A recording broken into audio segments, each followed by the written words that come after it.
Hi, everybody. This is Saad. I hope that your week is off to a good start. I spent much of this morning going over the backlog of emails that I received from so many folks. Thank you all for writing in.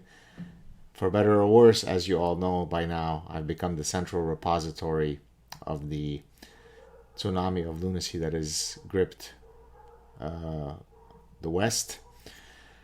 And so I was going through my emails. As you also know, I often will choose one email and read it because it captures some important point. And true to form, I have an email here from you from June 10th, which shows you how far my backlog goes to.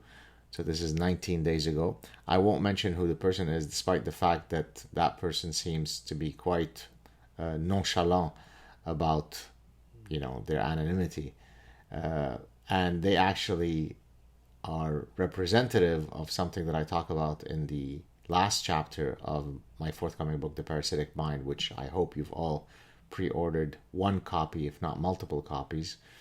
It is very important to pre-order the copy ASAP, because it then helps when the bestseller lists come out.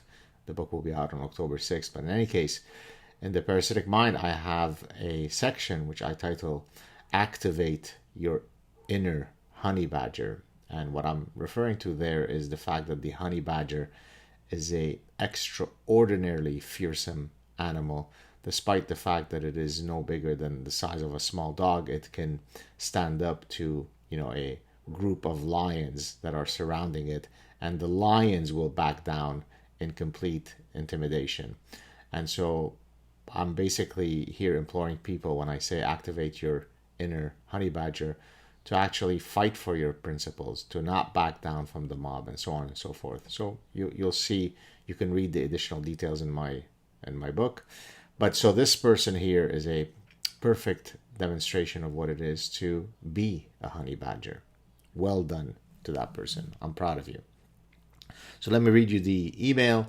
And as I said, I will not mention their identity, and I will edit out the name of the school that they're at. Otherwise, I will read the email verbatim. Dear Dr. Saad, after reading your Facebook post lamenting the general state of cowardice in the world, I realized I had a story that went in the opposite direction, which may cheer you up. I have been following you for years and still enjoy your content. What do you mean, still enjoy your content? You will enjoy my content forevermore. This is the least I can do if you are feeling down. Don't give up hope. Thank you. I'm an undergraduate finishing my BS in electrical engineering at, I'll withhold the name of the school, but it's a prestigious university. Over the summer, I once took a class in public speaking. It was going okay at first until we had a kind of discussion-like session where I got in a verbal disagreement with two students over the nature of propaganda versus truth. Their argument was there is no such thing as truth and only different perspectives, i.e. everything is propaganda.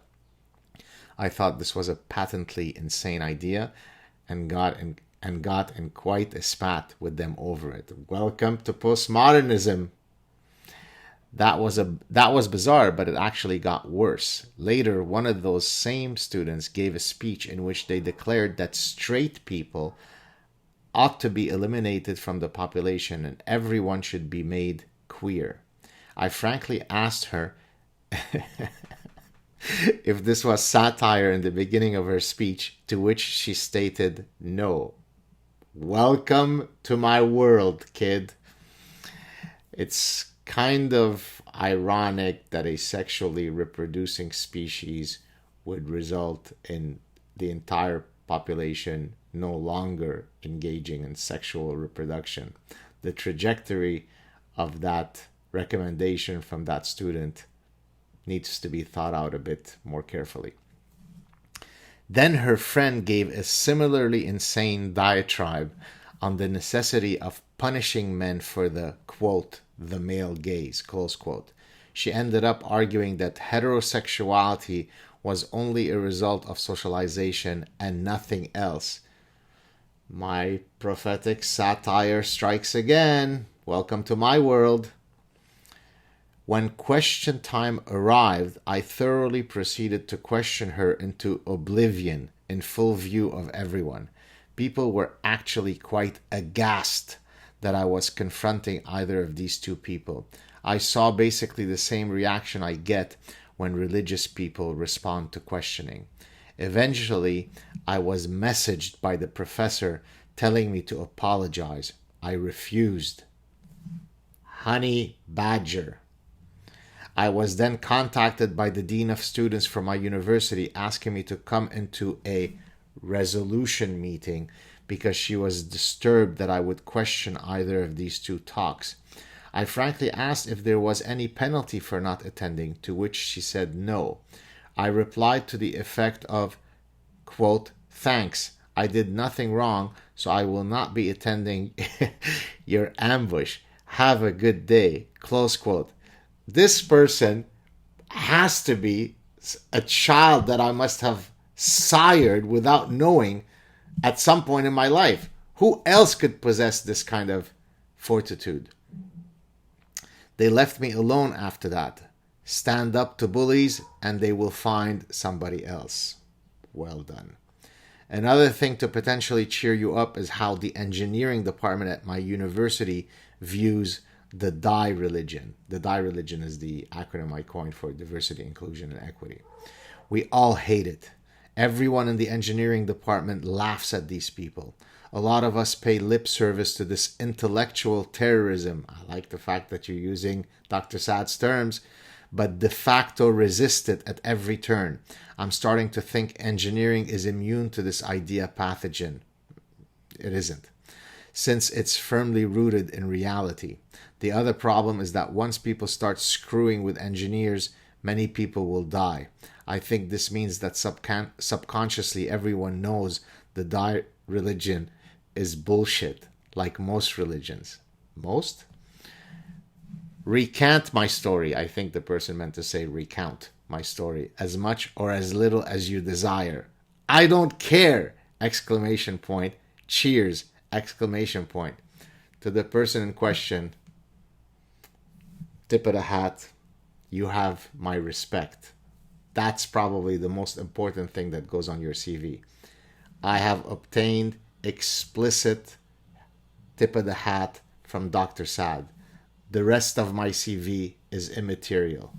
Mic drop. Well done. This is what a person with conviction looks like.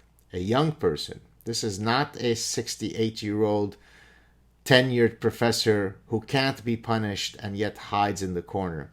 This is a student who is starting out their lives and says, no, I won't be part of this nonsense. Now again, every decent person wants to stop institutional barriers to entry. So in that sense, to the extent that diversity, inclusion, and equity tries to address institutional barriers, and you can prove that there are institutional barriers, then of course we support that. But the idea of promulgating the current manifestations of the DIE religion is perfectly antithetical to what a fair, just society rooted in an ethos of meritocracy, where individual dignity is celebrated. The DIE religion goes perfectly against that. It rewards people and punishes people based on immutable characteristics that have nothing to do with the merits of someone's dossier. It is wrong and it should stop. Have a good day, everybody. Cheers. And again, to the person in question, you're my honey badger of the week. Well done.